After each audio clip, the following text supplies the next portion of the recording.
Sir నమస్కారం sir. నమస్తే బాబు. Sir Jaganmohan Reddy గారు అరెస్ట్ అయ్యే అవకాశాలు ఉన్నాయని చెప్పేసి అంటున్నారు సార్. ఎందుకంటే లిక్కర్ స్కామ్ వ్యవహారం హాట్ టాపిక్గా మారిపోయింది ఏపీలో. అటు చంద్రబాబు నాయుడు గారు అమిత్ షా గారిని కలవడం, లోకేష్ గారు మోదీ గారిని కలవడం, సో మొత్తం హడావిడి క్రియేట్ అవుతుంది. రేపు మాపు అరెస్ట్ అయ్యే అవకాశాలు ఉన్నాయి. చాలా మంది ఇప్పటికీ అధికారులు అరెస్ట్ అయ్యారంటారు. మరి అరెస్ట్ అయ్యే అవకాశాలు ఉన్నాయా సార్? ఢిల్లీలో కేజ్రీవాల్, ఈ కవితమ్మ, ఈ మహామహులు అందరి తాలూకు లిక్కర్ స్కామ్ కంటే పదింతలు ఎక్కువ లిక్కర్ స్కామ్. అసలు లిక్కర్ మ్యానుఫ్యాక్చరింగ్ పెట్టేశారు కదండి. ఇక్కడ ఈరోజు జగన్మోహన్ రెడ్డి చాలా పవిత్రమైనటువంటి పరిశుద్ధాత్మ అంటాడు కదా. ఆయన ఎవరో ఉన్నాడు రాజమండ్రిలో, ఆయన చెప్పాడు కదండి, 20 రూపాయలు లెక్కని 300 రూపాయలకు అమ్ముతుండని సాక్షాత్తు ఆయనే చెప్పాడు. ఆయనే ఉదాహరిస్తున్నాను నేను. వీళ్ళు అమ్మే లెక్కరు 20 రూపాయలు అవుతుంటే 420 రూపాయలకు అమ్ముతున్నారండి, దోచేసుకుంటున్నారని చెప్పారు. పురంధరేశ్వరి వెళ్ళింది, చూసింది, ఇదేమిటి ఒక సిస్టమ్ లేదా అంటే అంతా కూడా మీరు క్యాష్ అండ్ క్యారీ అయినా ఇదేమిటిది అంటే డిజిటల్ ప్రభుత్వం తాలూకు సారాయి దుకాణాల్లో డబ్బులతో వాళ్ళకేం పని, పూర్తిగా డిజిటలైజేషనే ఉండాలి. ఆ మాట పురంధరేశ్వరి అడిగిందని చెప్పేసి తాగి చూసావా అన్నారు. ఎంత కుసంస్కారులండి వీళ్ళు. తర్వాత ఎక్కడ చూసినా జనాలు మామూలుగా లంగ్స్ పాడైపోయి బలవంతపు చావులు ఎన్నో వచ్చినట్టయితే అది ఇంకేదో అన్నారు. లిక్కర్కేమో రేట్లు పెట్టినట్టయితే సామాన్యుడు ఆ లిక్కర్ చూసి భయపడిపోతాడు, దగ్గర రాడు. ఆ విధంగా లిక్కర్ షాపులు మూసేస్తా ఉన్నారు. ఇన్ని మాయ మాటలు చెప్పారే, ఎంత దోచుకున్నారండి. ఒక్కరు కాదు, నోరున్న ప్రతి ఒక్కడు దోచుకున్నాడు. విడుదల రజని దోచుకోలేదా? కొడాలి నాన్న దోచుకోలేదా? తర్వాత పేరు నాని దోచుకోలేదా? అక్కడ రోజా తాలూకు బ్రదర్స్ దోచుకోలేదా? అనిల్ కుమార్ యాదవ్ దోచుకోలేదా? అనిల్ కుమార్ యాదవ్ ఈ రోజుని చెన్నైలో పట్టుబడ్డాడు కొన్ని 100 కోట్లతో. ఎలా వచ్చిందండి ఓ సామాన్యమైనటువంటి ఎమ్మెల్యేకి? అలాంటప్పుడు మీరు చాలా పెద్ద స్కాము, ఈ స్కామ్ తప్పించుకోలేడు ఆయన. తర్వాత జగన్మోహన్ రెడ్డి చేసినటువంటి ఇప్పుడు భారీ స్కామ్లు ఏమిటంటే చాలా తప్పులు చేశారండి. తాడేపల్లిలో ప్యాలెస్ కట్టుకో, అండర్ గ్రౌండ్ ఎందుకండి? నేరాలు చేసే వాళ్ళకి అండర్ గ్రౌండ్లు, ఆయనకి అండర్ గ్రౌండ్ ఎందుకు దండగా? అండర్ గ్రౌండ్లో ఏముంటాయి? బంగారు పిటికలు ఉంటాయట. అంటే మీ అన్నయ్య అంటే గాలి జనార్దన్ రెడ్డి, ఆయన ఇటుకలు పెట్టుకున్నాడు, నువ్వు ఇటుకలు పెట్టుకున్నావు. ఆ నేరస్తుడికి ఈ నేరస్తుడికి మధ్య తేడా ఏమిటి? ఆయన ఇటుకలు ఉన్నాయి, నీకు ఇటుకలు ఉన్నాయి. అయినా కూడా కమోడ్లే బంగారంతో చేయించుకున్నాడు, నువ్వు కమోడ్లు బంగారంతో చేయించుకున్నావు. ఏమిటి తేడా? కరడు కట్టిన నేరస్తుడేమో గాలి జనార్దన్ రెడ్డి, ఇది గోముఖ వ్యాఘ్రం అంటే ఆవు ముఖంతో ఉన్నటువంటి పెద్ద పులి నువ్వు. కనుక చాలా నేరాలు చేశాడు, చాలా భూ కబ్జాలు చేశాడు. ఆయన చేసినటువంటి బాగా పెద్ద పొరపాటు ఏంటంటే, ఎవరైతే బాగా నమ్మకస్తులో వాళ్ళని చెడగొట్టుకున్నాడు. ఆయనకి అంటే ఫ్లాటరింగ్ చేసే వాళ్ళకి దగ్గర పెట్టుకున్నాడు.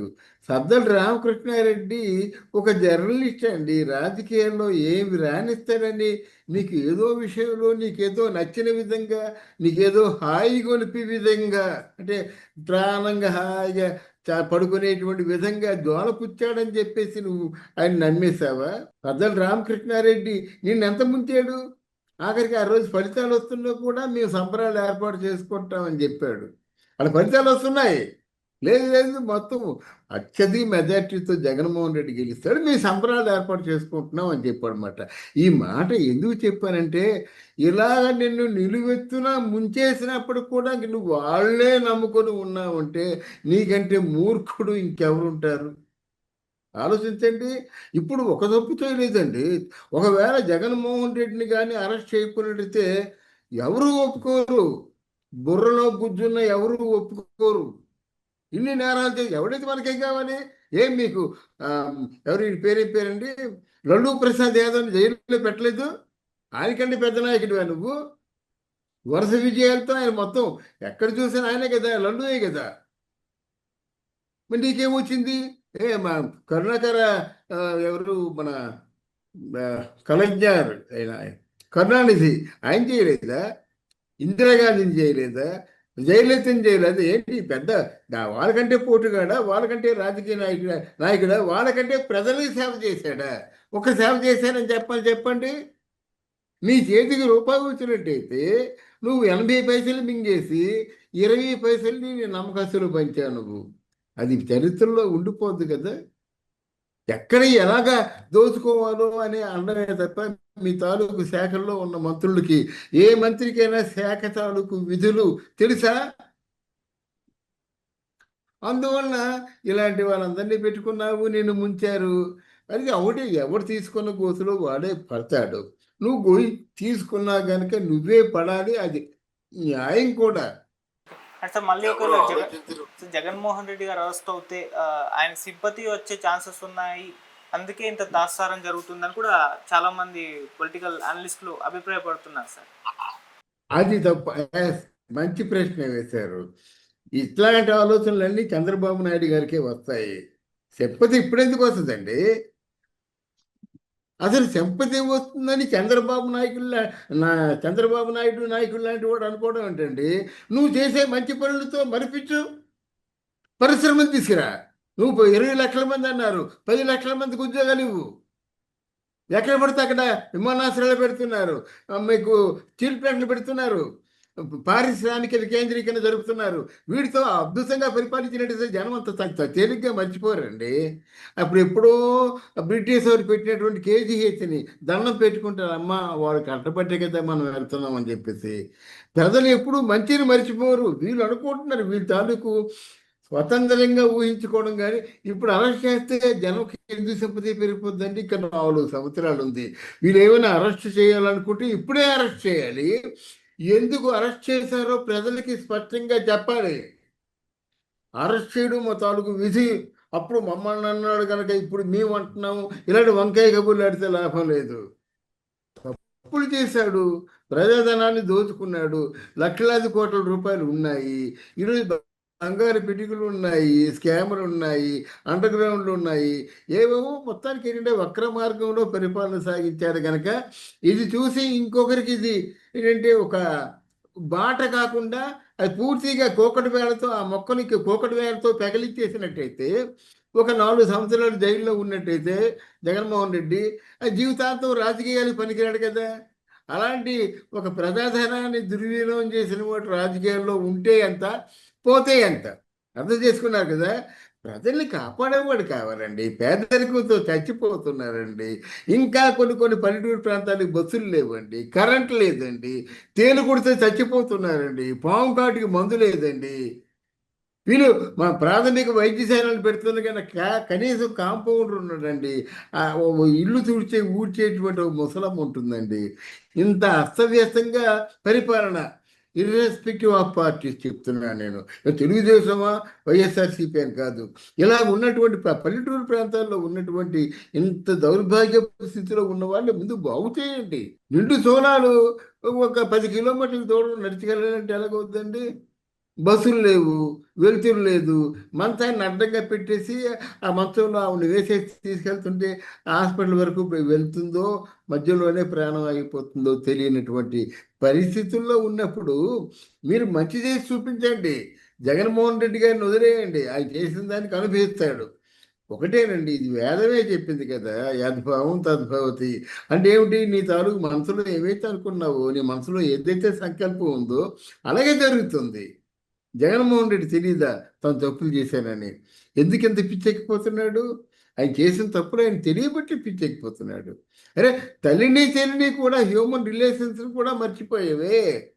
తల్లిని ఉద్యోగంలోంచి పీకేశాడు, తల్లిని దూరం చేశాడు, నీకు ప్రేమ శాస లేదన్నాడు. ఈ ఆడపిల్లకి ఏదో పెళ్లి చేసి పంపించాం, వీడికి ఎలాగా వాటా వస్తుందన్నాడు. ఇంకా ఎక్స్ట్రీమ్కి వెళ్ళిపోయి ఎక్కడో సినిమా దొరికిందని చెప్పాడు. ఇది తప్పు కాదా? ఇది నేరం కాదా? ఇట్లాంటి వ్యక్తి శిక్ష వేయొద్దా? ప్రజలు ఆలోచిస్తారు. ఇలాంటి వ్యక్తి ఏదైనా కావచ్చు అండి. తల్లి ఇద్దరిని మర్చిపోయి దూరంగా పెడితే ఎలాగవుద్ది? వాళ్ళు తప్పు చేస్తే ఈ 4 గోళ్ల మధ్య 4 చెంపదెబ్బలు కొట్టు, తప్పు లేదు. అంతేగాని ఎంత వేధిస్తావా? నీ తల్లిని చూడలేని వాడు ప్రజల్ని చూస్తావు నువ్వు. వంకర దండాలు పెట్టుకొని చెట్లన్నీ నరికించేసి, అశోకుడేమో చెట్లు మొలకెత్తించేలా చేశాడు, ఈయన చెట్లు నరికేశాడు. పీలికలు ఏమో దారంటే పరదాలు పరిపించాడు. ఈయన ప్రజల్ని చూడడానికి వెళ్తే హెలికాప్టరు, లేదా పూర్తిగా దుకాణాలన్నీ కూడా వాళ్ళ జీవన పోరాటం కోసం పెట్టుకున్న దుకాణాలు బంద్ చేశాడు. ఏదైనా ఒక్క మంచి పని చేశాడండి. ఆయన మీద సింపతి ఎందుకు ఉంటుందండి? ఎందుకు ఆలోచిస్తున్నారండి? వాళ్ళైతే శిక్షలు వేసేస్తారా? వాళ్ళైతే చంపేస్తారా? వాళ్ళైతే నన్ను నరికేస్తారా? మనం తప్పమని చెప్పటం లేదు, నరికేయమని చెప్పడం లేదు. కనీసం జరిగిన దానికి పశ్చాత్తాపడాలి. ఆయన పశ్చాత్తాపడి కొంచెం శిక్ష అనిపించినట్టు ఇంకొకటి ఇట్లాంటి పని చెయ్యడు. చేస్తే మంచి పని చేస్తాడు, చేతకాలతో పోతాడు. మనకి ఎంతమంది ముఖ్యమంత్రులు ఉన్నారండి? అందరినీ గుర్తుపెట్టుకున్నామా? మంచి పనులు చేసేవాళ్ళని గుర్తుపెట్టుకున్నాం, మిగతా వాళ్ళు మాకు గుర్తులేదు కదా. అలా ప్రధానమంత్రులు కూడా మంచి పని చేసేవాళ్ళని గుర్తుపెట్టుకున్నాం. ప్రజలండి, ప్రజలు అమాయకులు అనుకుంటారు చాలామంది. ప్రజలు అమాయకులు కాదు, అక్కడే దెబ్బతింటారు. చంద్రబాబు నాయుడు అయినా జగన్ అయినా, జగన్ ఏమనుకున్నాడు? 151 ఇచ్చిన వాళ్ళు కనీసం మనం 100 ఇవ్వరా, 51 మెంబర్స్ పోనీయండి, ఎమ్మెల్యేలు 100 వస్తే గెలిచేశాను కదా అనుకున్నాడు. ఏమైందండి? ఎంత రాజకీయం ప్లే చేశారు ప్రజలు. ఈ నాయకుల గురించి చెప్పను, వాళ్ళకి కావాలి, మంచి కావాలి, మంచి మార్పు కావాలి, లేకపోతే ఆంధ్రదేశాన్ని తాకట్టు పెట్టేస్తాడు. ఇప్పటికే ప్రభుత్వ బిల్డింగుల్ని వీటిని తాకట్టు పెట్టేసి డబ్బులు వాడేసుకుంటున్నాడు, అప్పులు పెంచేసుకుంటున్నాడు. కొడాలి లాంటి వాడేమో ఏదో అవసరం వచ్చినప్పుడు ఇంట్లో బంగారం తాకట్టు పెట్టుకుంటామని చెప్పినట్టుగా, అవసరం వచ్చినప్పుడు ప్రభుత్వ వాస్తులు తాకట్టు పెట్టుకుంటే తప్ప అన్నాడు. ఒరే బాబు, రాముడు చెయ్యి ఇరిపోయిందంటే చెయ్యి కూడా కట్టించేస్తామండి.